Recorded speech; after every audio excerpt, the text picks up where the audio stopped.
In our Shastras, we often read about words like moksha, mukti.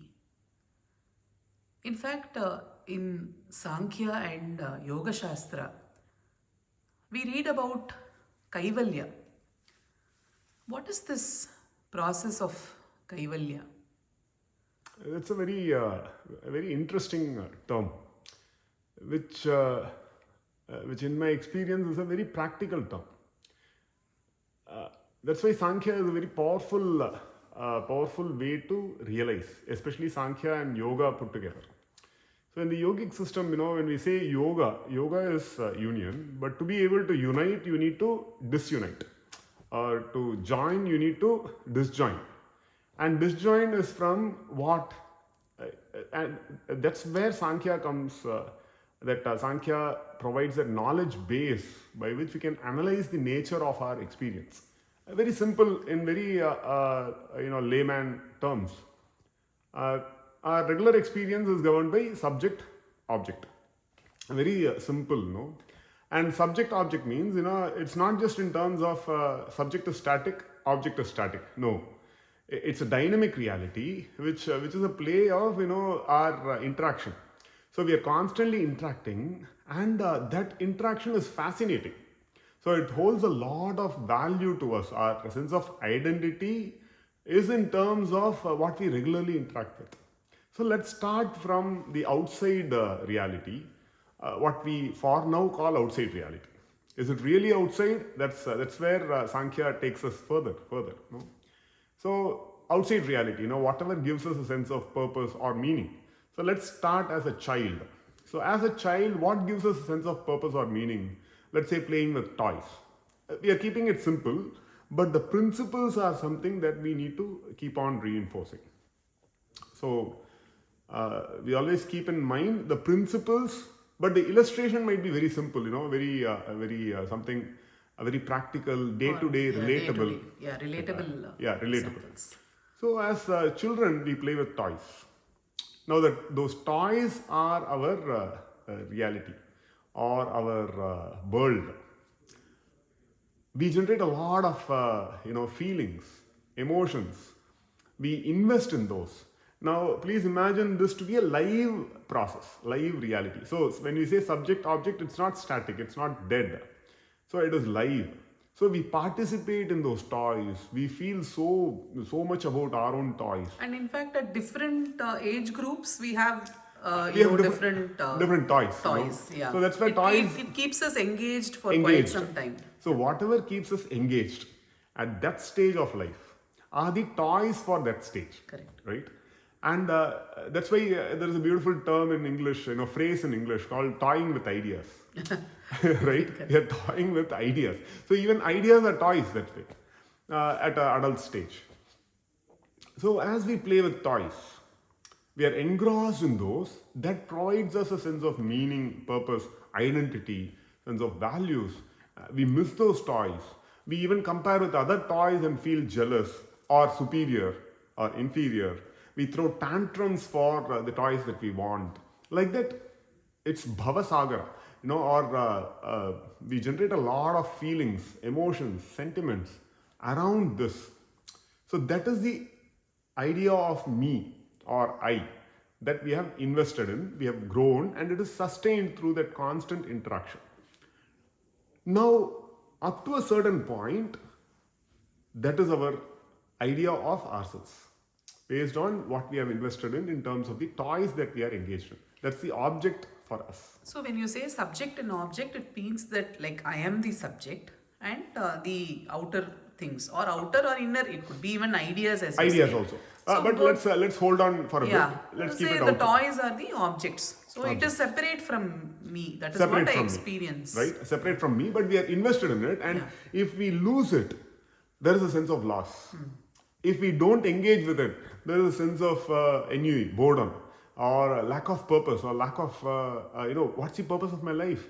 A sense of meaninglessness. So the toys actually give us a sense of purpose and meaning. It's that important. Now, beyond a certain stage, when we grow up, if we actually see we don't actually engage with those toys, once it so happened that our children. I was watching a Toy Story movie with Tejasvi, and in the Toy Story, it was very fascinating. The toys have a life of their own, and it so happens the child grows up, and the toys feel ignored. It was fascinating. So when you say objects, if it is objects that have Chetana Shakti, then they also feel purposeless when we don't engage with them. Exactly. Yeah. In relationships, these happen. Whether with toys it happens or not, in relationships it happens. So the toys feel that, suddenly, the child that is playing with them grows up and goes to college. Then she has no use for those toys. Similarly, as children grow up, we have no use for the toys. No longer give us a sense of value or purpose. We are free or we are isolated. Probably like no neural signaling happens when we see a toy. Exactly. It's not like I hate them or I like them. Or jealousy, or the possessiveness. possessiveness. It's just there. It's just there. Yeah. It's an object. Yeah. It's there. We you process are there. something about it, but may Yeah. not be that attachment or Exactly. feeling Maybe towards we it. have some nostalgic memory. Yeah. But that also, if we have It's other passing, things to do, yeah. it's passing. So that way, it is there. We are there. If it is there or not, it does not register at all. So there is no neural stimuli. There is nothing happening between us, between the toys and us. So that process is a very powerful process that simulates the idea of Purusha Prakriti, where the idea of Kaivalya that is explained is that the Purusha simply has no need for Prakriti. Now, Purusha and Prakriti need not be masculine and feminine. These are like Purusha is of the nature of Chaitanya or pure awareness. Now, Prakriti. Correct. The Purusha is basically the individual. Jivatma, that we can say. Or it can be a man or a woman. Exactly. So with the individualized awareness. Awareness. It's not limited to the physical form, or form and function. So, that way the object can be outside in terms of our engagement with things. For example, we grow out of school, we grow out of college, we grow out of our job, we grow out of the necessity for these things. That which at one time provided us a sense of meaning and purpose, we grow out of that. That's a natural process. Now, Sankhya is describing this process in terms of the details. Correct. That's very powerful. When they talk about Prakriti, the Sankhya talks about the various evolutes of Prakriti, which actually constitute our reality. Exactly.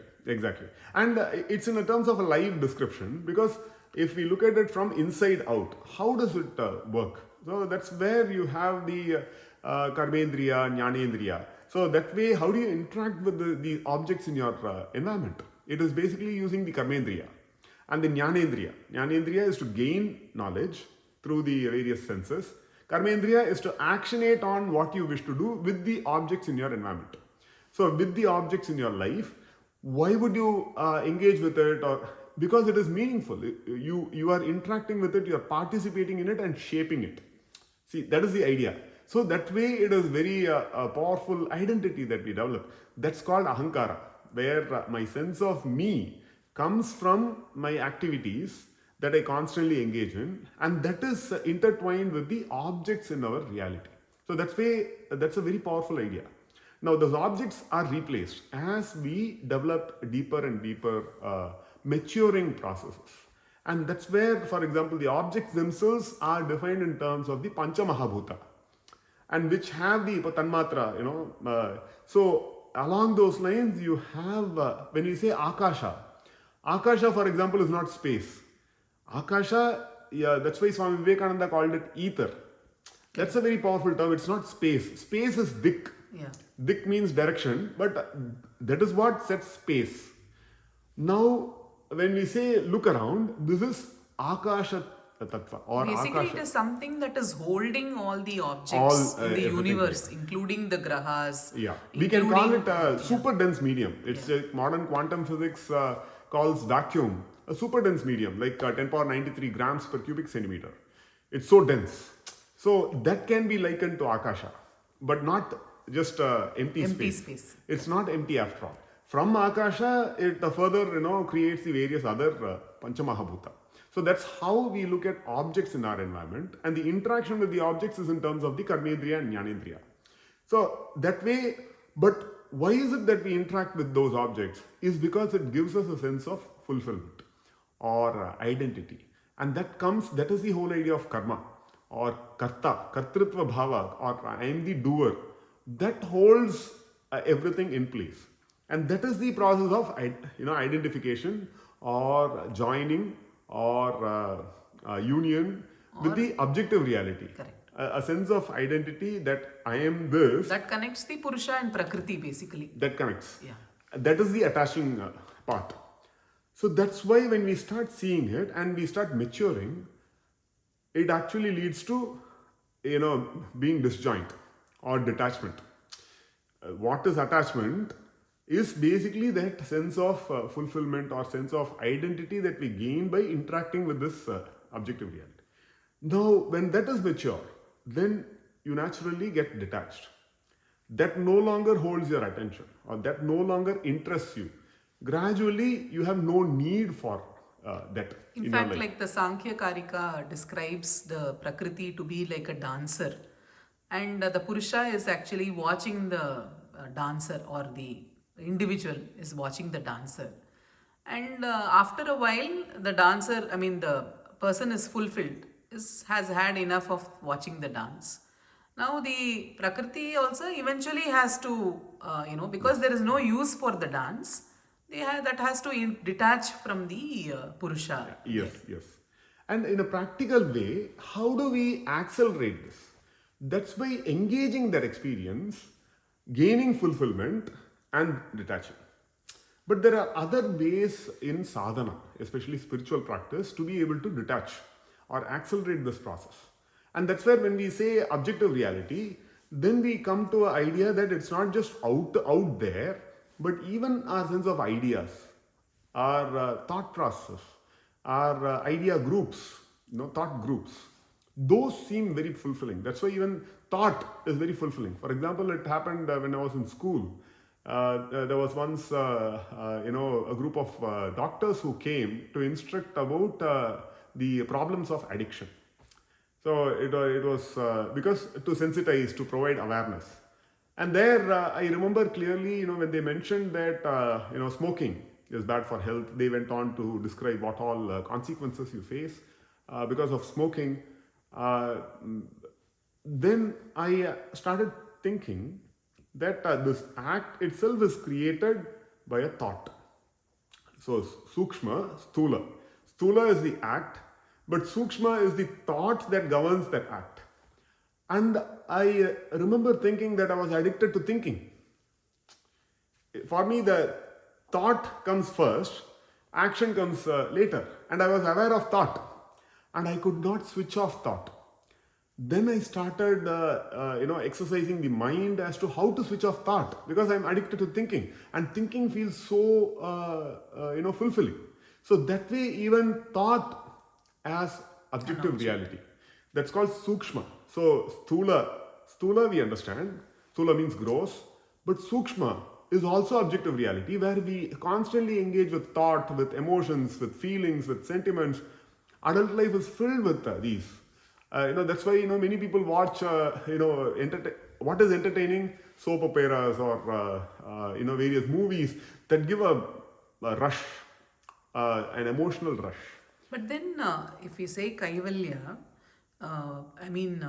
is it like a depressive process where I just let go? In Tamil we say virakti adayirthu. Yes. Is it like that, or like? It is not at all like that, because for example we see a study in the Bhagavata Purana. Kapila Muni instructing his mother Devahuti on the principles of Sankhya. So Kapila Muni is the Avatara Purusha, is the Avatara of Mahavishnu, and not at all we are in Kapila Aranya Kshetra. This is California. Kapila Aranya Kshetra. So when we say Muni or Rishi or Siddha Purusha, we don't associate them with a depression, but rather with fulfillment, Purnatva. And Purnatva, now for many, their experience of fulfillment is dependent on the objects in their lives, both the subtle and gross. But the experience of Purnatva, when it does not depend on anything other than your own self awareness, your awareness is detached, it's free, and it experiences Purnatva, where no thing other than itself is required for it to feel complete. And that is the idea of Kaivalya, where it's completely isolated. The necessity for Prakriti does not exist. So let me end with I remember Swami Rama, his guru Bengali Baba, whose guru is Kriya Babaji, also called Mahavatar Babaji, who is our guru. So Bengali Baba trains Swami Rama well, and then as a final training, for 10 months he is shut in a cave to accelerate this process of Kaivalya actually. So shut in a cave, no light or sound, totally dark, pitch dark. Initially food is served, all this, but at the end of 10 months, there's no concept of even time or space or any of such concepts. Swami Rama clearly describes his state or feeling, and that is the state of Kaivalya, where it's complete by oneself without the need of any engagement with any object, and yet not feeling depressed, but complete, Purna.